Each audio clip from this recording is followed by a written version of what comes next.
السلام علیکم ورحمۃ اللہ وبرکاتہ۔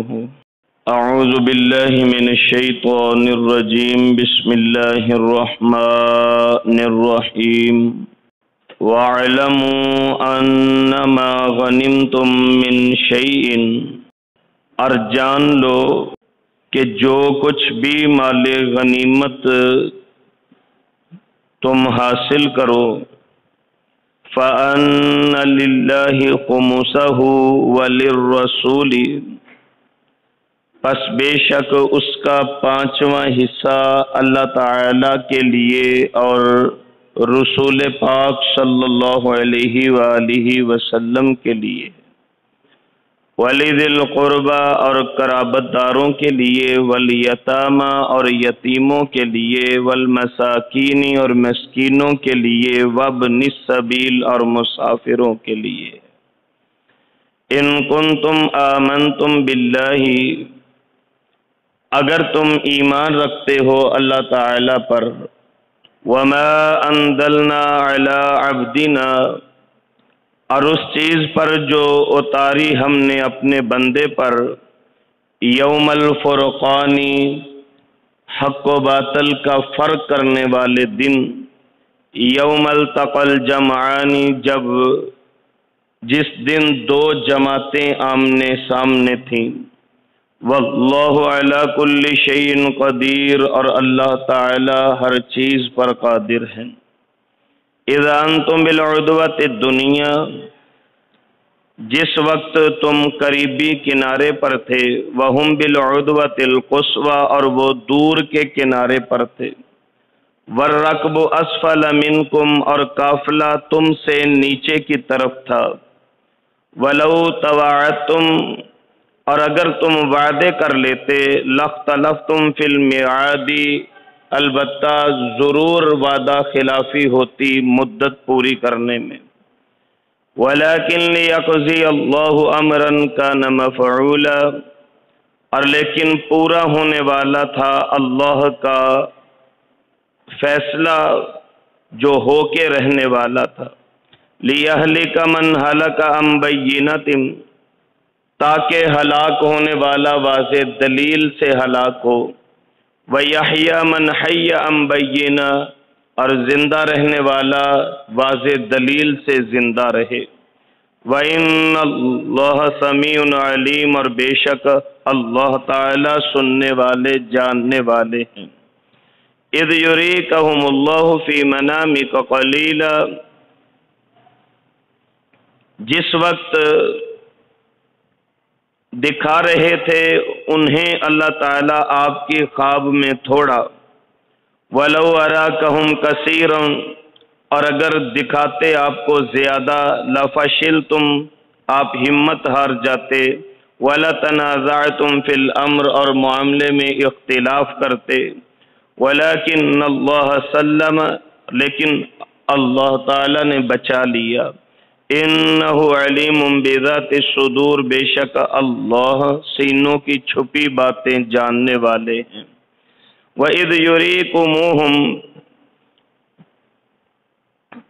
اور جب دکھا رہے تھے انہیں، اِذِ الْتَقَيْتُمْ جب ملے تم آپس میں، فی اعینکم قلیلا تمہاری آنکھوں میں تھوڑے، وَيُقَلِّلُكُمْ فِي أَعْيُنِهِمْ اور تمہیں تھوڑا دکھا رہے تھے ان کی آنکھوں میں، لِيَقْضِيَ اللَّهُ أَمْرًا كَانَ مَفْعُولًا تاکہ پورا ہو جائے اللہ کا فیصلہ جو ہو کے رہنے والا ہے، وَإِلَى اللَّهِ تُرْجَعُ الْأُمُورُ اور اللہ کی طرف ہی تمام فیصلے لوٹ کر جائیں گے۔ یا ایھا الذین آمنوا اے ایمان والو، اذا لقیتم فئۃ جب تمہارا سامنا ہو کسی جماعت سے، فاثبتوا پس ثابت قدم رہا کرو، واذکروا اللہ کثیرا لعلکم تفلحون اور اللہ کا ذکر کرو کثرت سے تاکہ تم کامیاب ہو سکو۔ وَأَطِیعُوا اللَّهَ وَرَسُولَهُ اور اطاعت کرو اللہ اور اللہ کے رسول علیہ السلام کی۔ ولا تنازعوا، اختلاف کا شکار مت ہوا کرو۔ فتفشلوا، وگرنہ ہمت ہار جاؤ گے۔ وتذهب ريحكم، اور تمہاری ہوا اکھڑ جائے گی۔ واصبروا، اور صبر کرو۔ ان اللہ مع الصابرین، بے شک اللہ صبر کرنے والوں کے ساتھ ہیں۔ ولا تکونوا، اور مت ہو جاؤ ان لوگوں کی طرح، کالذین خرجوا، جو نکلے اپنے گھروں سے، من دیارہم، اپنے گھروں سے، بطرم، اکڑتے ہوئے، ورئاء الناس، اور لوگوں کو دکھلاتے ہوئے، وَيَصُدُّونَ عَن سَبِيلِ اللَّهِ، اور روکتے ہوئے اللہ کی راہ سے۔ وَاللَّهُ بِمَا يَعْمَلُونَ مُحِيطٌ، اور اللہ تعالی ان کے اعمال کو احاطہ کیے ہوئے۔ وَإِذْ زَيَّنَ لَهُمُ الشَّيْطَانُ أَعْمَالَهُمْ، اور جب زینت دی ان کے لیے شیطان نے ان کے اعمال کو، وقال، اور کہنے لگا، لا غالب لکم اليوم من الناس، آج کے دن لوگوں سے کوئی تمہیں ہرا نہیں سکتا۔ وَإِنِّي جَارٌ لَكُمْ، اور میں تمہارا حمایتی ہوں۔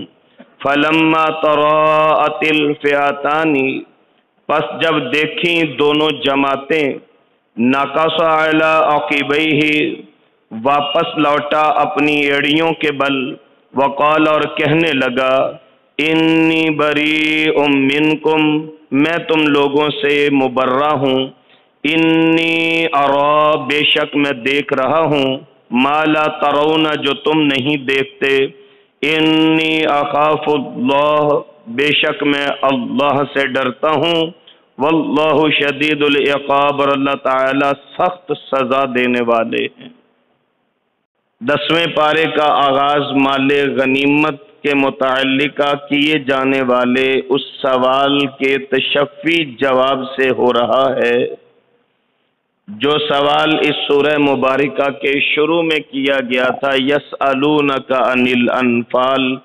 آپ کو یاد ہوگا جو پہلا سبق ہم نے پڑھا تھا کہ آپ سے مال غنیمت کے متعلق سوال کرتے ہیں۔ اب یہاں پہ جواب دیا جا رہا ہے، وَاعْلَمُوا، جان رکھو، أَنَّمَا غَنِمْتُم مِّن شَيْءٍ، تم مال غنیمت میں جو کچھ حاصل کرو وہ سارے کا سارا ایک جگہ اکٹھا کیا جائے گا۔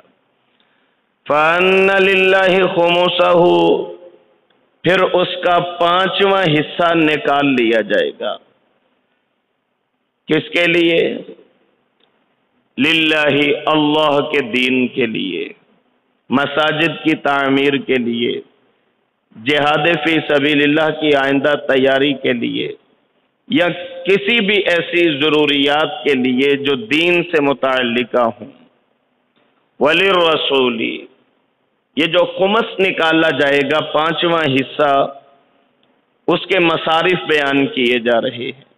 نمبر 1، وہ اللہ کے دین کے کاموں میں استعمال ہوں گے پیسے۔ وَلِلرَّسُولِ، دینی تبلیغ کی وجہ سے چونکہ جناب صلی اللہ علیہ وآلہ وسلم کوئی کاروبار نہیں فرما سکتے تھے، لہذا اللہ رب العالمین نے فرمایا کہ میرے محبوب کی ضروریات زندگی کے لیے اور آپ کی گھریلو ضروریات کے لیے یہ خمس استعمال کیا جائے گا۔ وَلِذِي الْقُرْبَى، تیسرے نمبر پہ خمس کا مال قرابت داروں کے لیے خرچ کیا جائے گا۔ رسول اللہ صلی اللہ علیہ وآلہ وسلم نے بنو ہاشم کو مخاطب فرمایا تھا، بنو ہاشم تم نے بڑی قربانیاں ہمارے لیے دی ہیں اور تم نے بہت مشکل حالات میں ہمارا ساتھ دیا ہے، لہذا بنو ہاشم میں جو لوگ مستحق ہوتے رسول اللہ صلی اللہ علیہ وسلم خمس کے مال میں سے ان کی بھی معاونت فرماتے۔ چوتھے نمبر پہ وَلِيَتَامَى، یتیموں کی فلاح کے لیے، ریلیف کے لیے خمس کا مال استعمال ہو۔ والمساکین مسکینوں کے بحالی کے لیے، وابن السبیل اور مسافروں کے لیے۔ مسافروں سے مراد مجاہدین بھی ہیں جنہوں نے جہاد فی سبیل اللہ کے لیے نکلنا ہو، ان کی ضروریات زندگی۔ اور وابن السبیل سے مراد عمومی مسافر بھی ہو سکتے ہیں، جیسا کہ اکثر حدیث میں آتا ہے کہ کوئی مسافر حضور کے پاس پہنچ جاتا اور پھر آپ اعلان فرماتے میرے گھر میں کھانے کا پتہ کرواؤ، اور بسا اوقات اس طرح ہوتا تھا کہ حضور کے سبھی بیویوں کے گھروں سے پتہ چلتا آج 3 مہینے ہو گئے ہیں گھر میں کھانا ہی نہیں بنا، اللہ اکبر کبیرہ۔ ایسے حالات میں ان مسافروں کے لیے خمس کا مال استعمال کیا جا سکتا ہے، باقی 4/5 جو بچے گا وہ پھر سارے مجاہدین میں مشترکہ طور پہ تقسیم کر دیا جائے گا۔ ان کنتم آمنتم باللہ، اگر تم اللہ پر ایمان رکھتے ہو، وما انزلنا علی عبدنا یوم الفرقان یوم التقى الجمعان، اور جو ہم نے اپنے پیغمبر علیہ السلام پر اتارا فیصلے والے دن، جس دن 2 جماعتیں آپس میں ان کی مڈ بھیڑ ہو گئی، آمنے سامنے ہو گئے۔ یوم الفرقان سے مراد غزوہ بدر کا دن ہے۔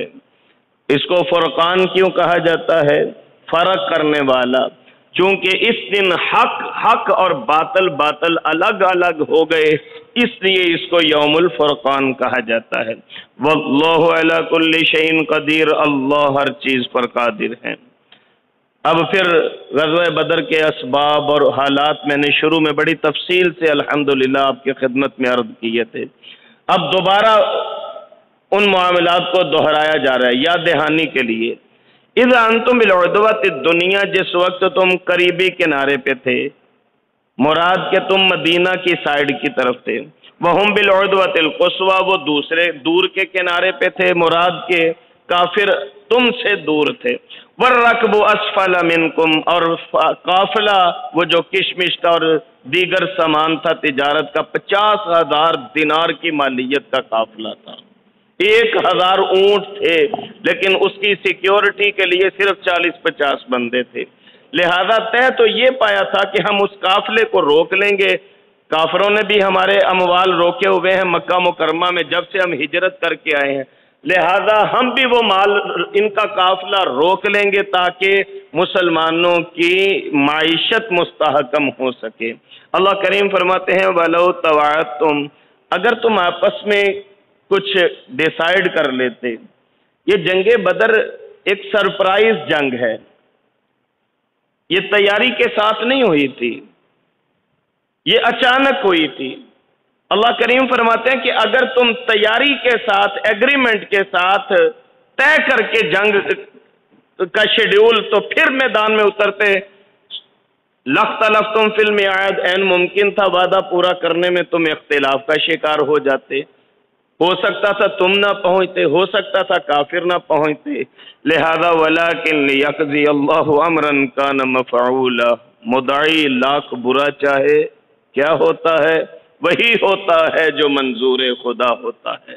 سورہ مزمل میں اللہ کریم ارشاد فرماتے ہیں وَمَا تَشَاءُونَ إِلَّا أَن يَشَاءَ اللَّهُ، جو تم چاہتے ہو وہ نہیں ہوتا جو اللہ چاہتے ہیں۔ تو یہاں پہ بھی اللہ کی رضا شامل تھی۔ اللہ کریم نے حالات ایسے یہاں پہ پیدا فرما دیے، اسباب ایسے پیدا فرما دیے کہ اب مسلمان اور کفار آپس میں میدان بدر میں اکٹھے ہو، آمنے سامنے ہو گئے۔ اللہ کریم فرماتے ہیں کس لیے میں نے یہ بدر کا میدان کیوں مسلمانوں کے ہاتھوں سے لگوایا؟ لِيَهْلِكَ مَنْ هَلَكَ عَنْ بَيِّنَةٍ، تاکہ جس نے ہلاک ہونا ہے وہ واضح دلیل سے ہلاک ہو، پتہ تو چلے کس اکڑ میں گیا۔ ابو جہل اسی جنگ میں مارا گیا تھا، اور بعض اوقات واللہ ہنسی بھی آتی ہے اور افسوس بھی ہوتا ہے اس کی اکڑ پہ کہ وہ معوذ اور معاذ جو 2 مجاہد تھے انہوں نے اس کو گرا تو لیا تھا، لیکن اس کی گردن حضرت عبداللہ بن مسعود نے اتاری تھی، اور حضرت عبداللہ فرماتے ہیں کہ جب میں اس کے قریب جا کے اس کی گردن کاٹنے لگا بھی کچھ سانسیں باقی تھی اس کی، تو اتنا بدبخت گھمنڈی تھا، کہنے لگا ذرا نیچے سے رکھ کے میری گردن کاٹنا تاکہ سارے سر پڑے ہوں تو پتہ چلے یہ اونچا سر کسی چودھری کا سر ہے۔ مرتے وقت بھی اپنے گمنڈ اور غرور میں مرے ابو جہل۔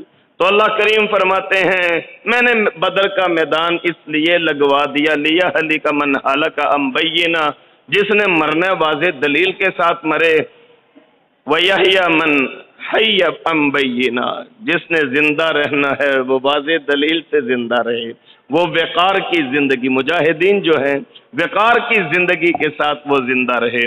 اور کتنی واضح دلیل تھی مسلمانوں کے لیے کہ رب کریم نے میدان بدر کی جنگ کے بعد اعلان فرما دیا، او بدر والو آج کے بعد تم کوئی نیکی نہ بھی کرو، جنت تمہارے نام لکھ دی گئی ہے۔ اللہ اکبر کبیرہ، یہ تھی واضح دلیل۔ فرمایا جس نے مرنے واضح دلیل سے مرے، پتہ چلے یہ اللہ کا دشمن مرا ہے، اور جس نے بچنے پتہ چلے گا آج واضح دلیل کے ساتھ کہ حقیقی زندگی اللہ نے کس کو نصیب فرمائی ہے۔ وَإِنَّ اللَّهَ لَسَمِيعٌ عَلِيمٌ، اللہ سننے والے جاننے والے ہیں۔ آگے دیکھیے میدان بدر کے معجزات کتنے ہیں۔ اِذْ يُرِيكَهُمُ اللَّهُ فِي مَنَامِكَ قَلِيلًا، حضور وہ عریش والا واقعہ میں نے سنایا تھا آپ کو شروع میں۔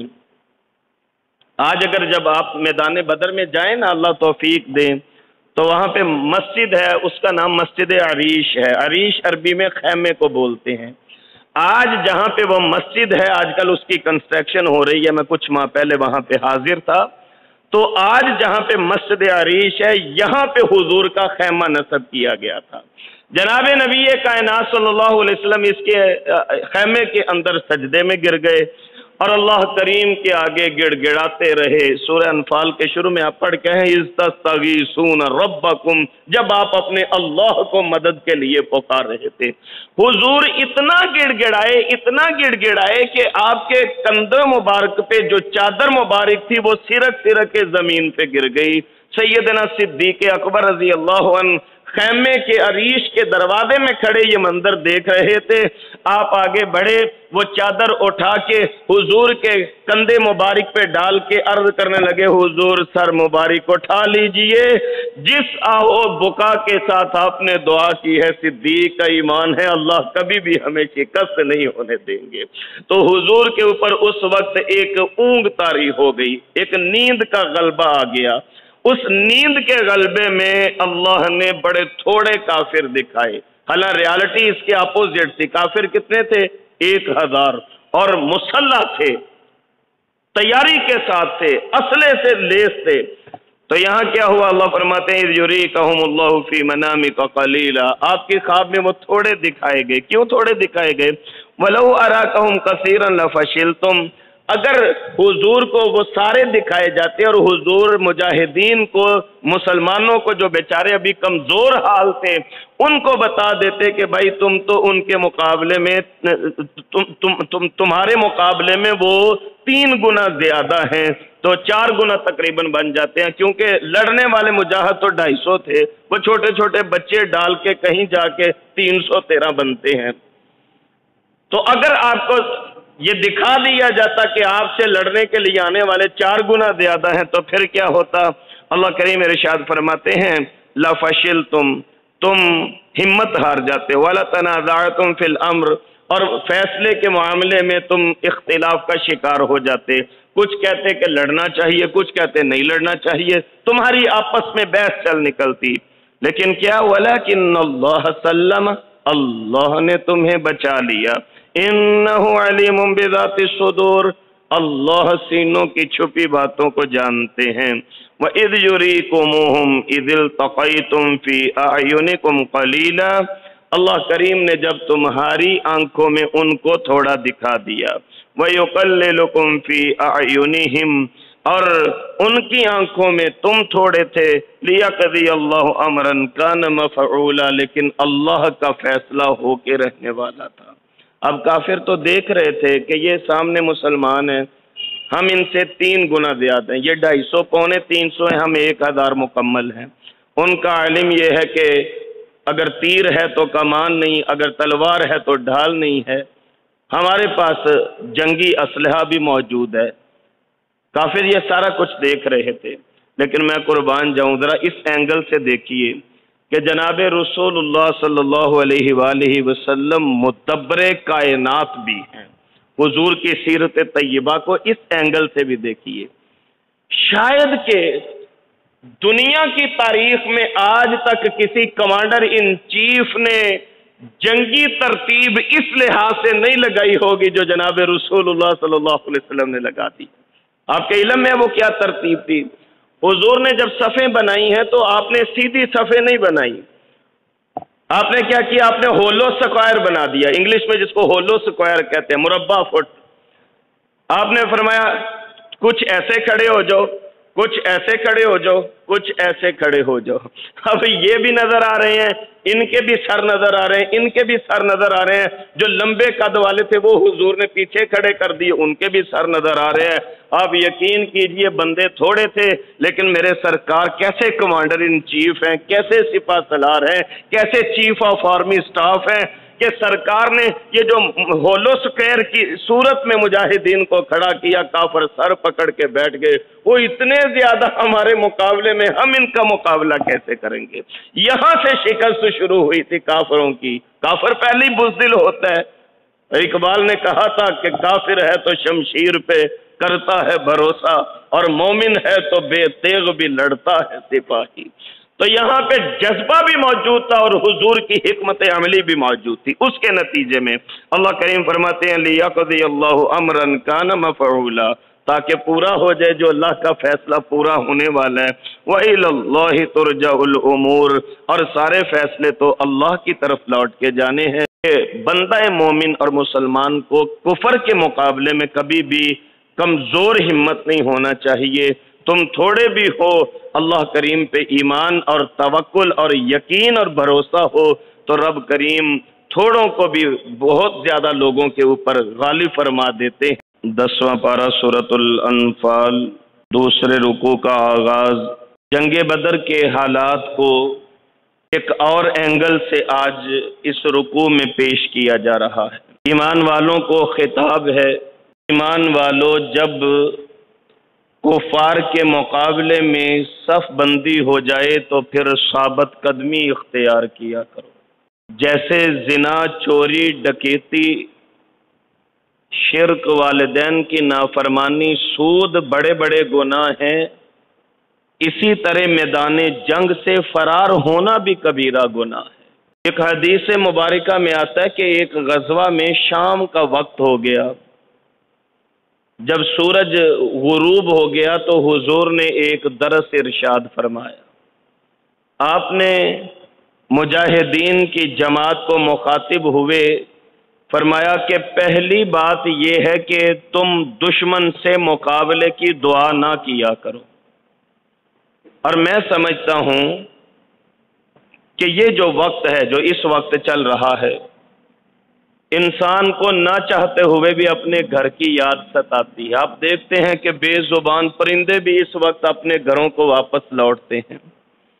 اور کچھ احادیث کے تناظر میں جتنی غیر مرئی مخلوق ہے، یہ جنات وغیرہ، یہ بھی اس وقت اپنے گھروں کو لوٹتے ہیں. تو نہ چاہتے ہوئے بھی اس وقت انسان کو اپنے گھر کی یاد ستاتی ہے. این ممکن ہے کہ یہ جو درس اس وقت ارشاد فرمایا گیا، دن کے کسی وقت میں بھی حضور ارشاد فرما سکتے تھے، لیکن لوگوں کی چونکہ نبض کو اور لوگوں کی نفسیات کو جناب رسول کائنات صلی اللہ علیہ وآلہ وسلم بڑے اچھے طریقے سے سمجھتے تھے، اس لیے اس وقت میں آپ نے درس ارشاد فرمایا. لوگوں، پہلی بات تو یہ ہے کہ دشمن سے مقابلے کی دعا نہ کیا کرو، اور اگر کبھی دشمن سے سامنا ہو جائے تو سرکار فرماتے ہیں پھر جم کے لڑو، ثابت قدمی اختیار کرو، اور جان رکھو کہ جنت تلواروں کے سائے تلے ہے. یہ مکمل حدیث مبارکہ کا متن ہے، جنت تلواروں کے سائے تلے ہے. لہذا اللہ کریم مومنین کو ان کی ذمہ داریوں سے آگاہ فرما رہے ہیں. یا ایھا الذین آمنوا اذا لقیتم فئۃ، جب کسی کافر جماعت سے سامنا ہو جائے، فاثبتوا، تم جم کے لڑو، ثابت قدم رہو، میدان جنگ سے راہ فرار مت تلاش کرو. دوسری ڈیوٹی بڑی اہم ڈیوٹی ہے، وَاذْكُرُوا اللَّهَ كَثِيرًا. ایک طرف تلوار چل رہی ہے، دشمن سامنے ہے، جان ہتھیلی پہ ہے، کفن سر پہ باندھ ہے، آپ اندازہ کیجئے کہ ذکر الہی کتنا ضروری ہے۔ اتنی ضروری شاید ہمارے زندگی کے لیے آکسیجن نہیں جتنا ضروری ہے ذکر الہی ہے۔ موقع کیسا ہے؟ اس وقت تو انسان کو جان کے لالے پڑے ہوتے ہیں، لیکن فرمایا کہ دشمن سے لڑتے ہوئے بھی وَاذْكُرُوا اللَّهَ كَثِيرًا، تم نے کثرت سے اللہ کا ذکر کرنا ہے، کثرت کے ساتھ اللہ کا ذکر کرنا ہے۔ ایک حدیث مبارکہ نوٹ فرما لیں، جناب رسول اللہ صلی اللہ علیہ وآلہ وسلم ارشاد فرماتے ہیں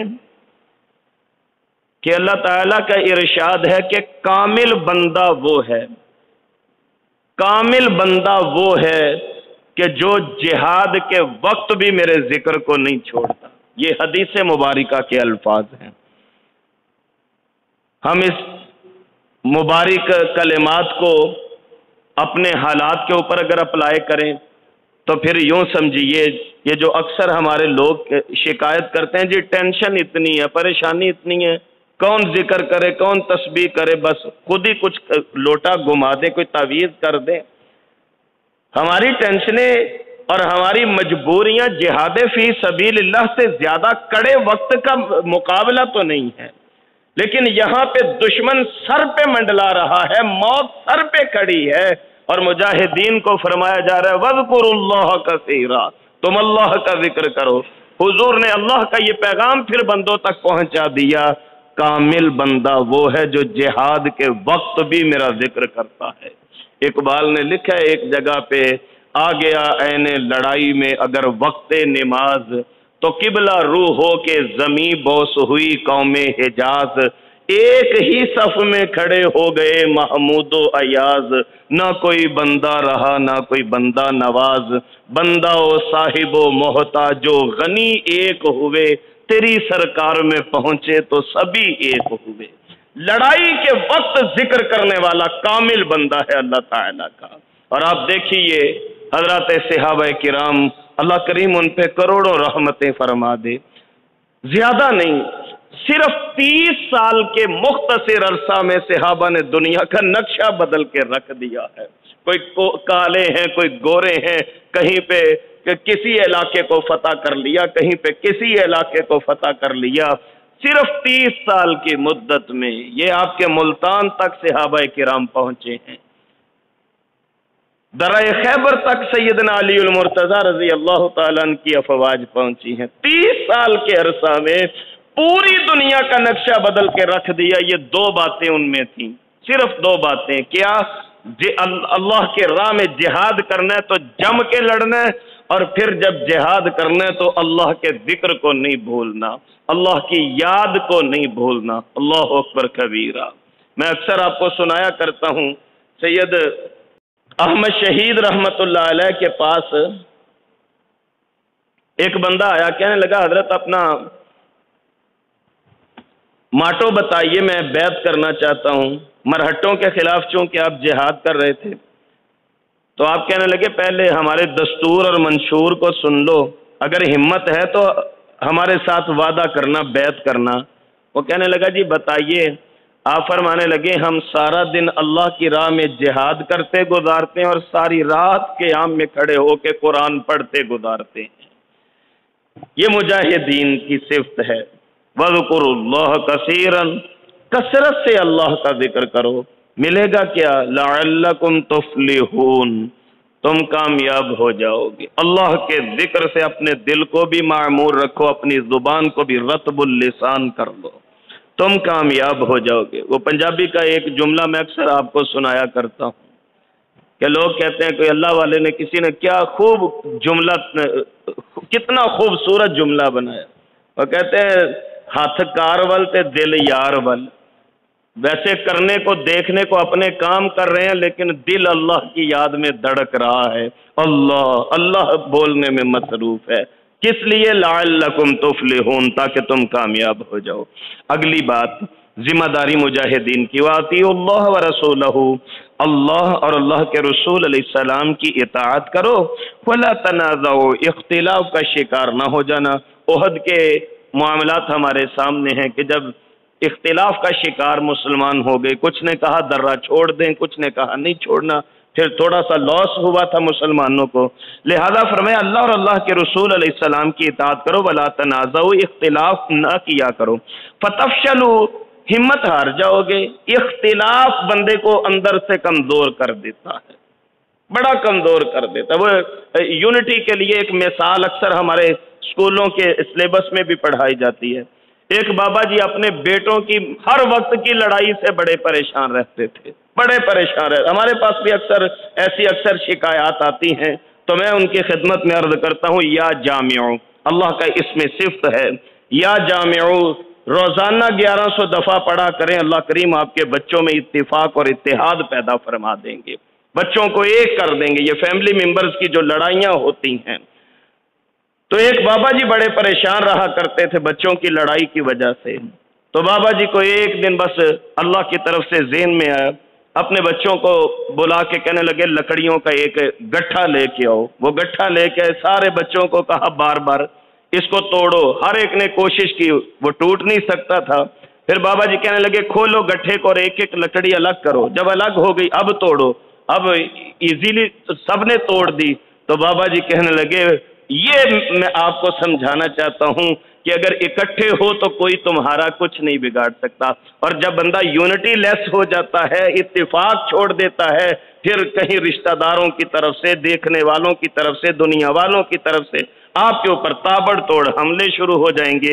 یہی بات قرآن مجید نے فرمائی، فرمایا فَتَفْشَلُوا، اگر اختلاف کا شکار ہوگے، نمبر ایک تم ہمت ہار جاؤ گے، دوسرے نمبر پہ وَتَذْهَبَ رِيحُكُمْ، تمہاری ہوا اکھڑ جائے گی، لہذا وَاصْبِرُوا، اگر فی الوقت کوئی پریشانی آتی ہے تم صبر کرو، کیا تمہارے لیے یہ بدلہ تھوڑا ہے؟ اِنَّ اللَّهَ مَعَ الصَّابِرِينَ، کہ اللہ صبر کرنے والوں کے ساتھ ہیں۔ وَلَا تَكُونُوا، پھر آگے یہ ذمہ داریاں ہیں، مجاہدین کیسے ہونے چاہیے، مسلمان کی ذمہ داری کیا ہے میدان جہاد میں؟ فرمایا وَلَا تَكُونُوا كَالَّذِينَ خَرَجُوا مِن دِيَارِهِمْ، ان لوگوں کی طرح نہ ہو جاؤ جو اپنے گھروں سے نکلے بطراً، اکڑتے ہوئے، وَرِئَاءَ النَّاسِ، اور لوگوں کو دکھلاتے ہوئے۔ اب اس کا مقصد کیا ہے؟ اس آیہ مبارکہ کا تعلق بھی غزوہ بدر کے ساتھ ہے۔ اسباب میں آپ سن چکے ہیں کہ وہ ایک قافلہ ریزن بنا تھا میدان بدر سجنے کا۔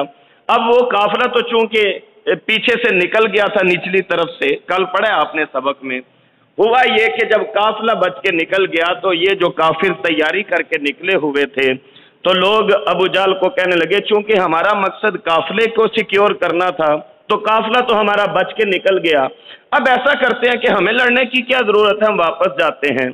ابو جہل نے ایک لفظ کہا تھا، اس نے کہا تھا کہ مزہ آئے گا بدر کے کنویں پہ جا کے شراب پیئیں گے، کباب کھائیں گے، موسیقی کی محفل سجائیں گے، اکڑیں گے اور اپنی اکڑ لوگوں کو دکھائیں گے۔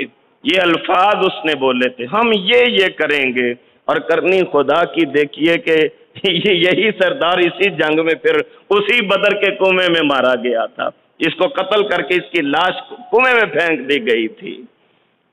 تو اس نے یہ لفظ بولے تھے۔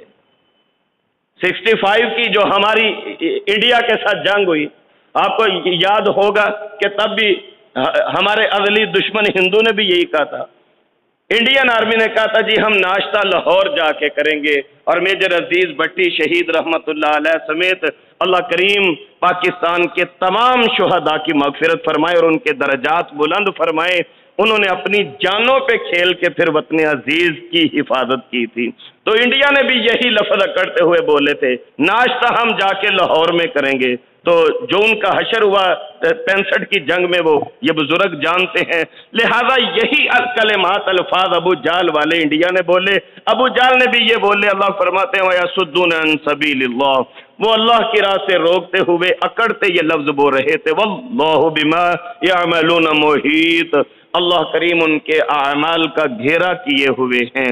وَإِذْ زَيَّنَ لَهُمُ الشَّيْطَانُ أَعْمَالَهُمْ، جب شیطان نے ان کے اعمال کو زینت دی۔ یہ دوسرا سبب بنا۔ ایک تو ابو جہل نے اکڑتے ہوئے کہا کہ نہیں ہمیں جانا چاہیے، ہم وہاں پہ لوگوں کو دکھائیں گے، اپنی طاقت کا سکہ بٹھا دیں گے۔ تو حشر جو ہوا وہ آپ کے سامنے ہے۔ دوسرا سبب یہ ہوا تھا کہ شیطان، سراقہ بن مالک کا نام آپ نے سنے، ہجرت کے سفر میں جس نے حضور کی ریکی کرنے کی کوشش کی تھی، شیطان بنو مدلج قبیلے کے اس سراقہ بن مالک کی شکل بنا کے سامنے آ گیا، کہنے لگا پریشان نہیں ہونا، میرے ساتھ بڑی فوج ہے، میں تمہارے ساتھ ہوں، چلو لڑتے ہیں۔ وہ بے ایمان تو پہلے اسلام کا، مسلمانوں کا اور خدا کے دین کا دشمن ہے۔ این ممکن تھا کہ کافر واپس ہو جاتے، جب شیطان نے سراقہ بن مالک کی شکل بنائی اور رستے میں جہاں کہیں بھی سٹاپ ہوتا نا تو یہ سب کو اپنا ایک دفعہ منہ دکھا دیتا، اور دیکھ لو میں تمہارے ساتھ ہی ہوں۔